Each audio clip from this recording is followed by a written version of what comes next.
کلام مقدس میں سے ہمارے لیے آج کی تلاوت ارمیہ نبی کا صحیفہ، اس کا 17واں باب 5ویں سے 10ویں آیت تک۔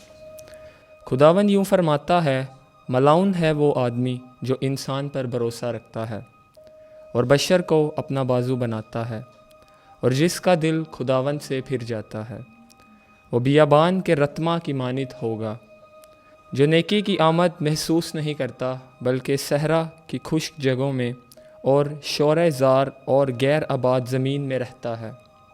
مبارک ہے وہ آدمی جو خداوند پر بھروسہ رکھتا ہے اور خداوند جس کی جائے توکل ہے۔ وہ اس درخت کی مانند ہوگا جو پانی کے کنارے لگایا گیا ہو، جو اپنی جڑیں تری میں پھیلاتا ہے اور جب گرمی آئے تو محسوس نہیں کرتا، بلکہ اس کے پتے سبز رہتے ہیں اور خشک سالی میں اسے کچھ فکر نہیں۔ دل تمام چیزوں سے زیادہ عمیق اور لا علاج ہے، اسے کون دریافت کر سکتا ہے؟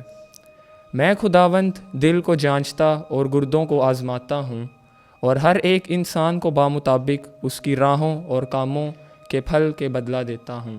پاک کلام کے پڑھے اور سنے جانے پر خداوند کی خاص برکت ہو۔ خداوند کا شکر ہو۔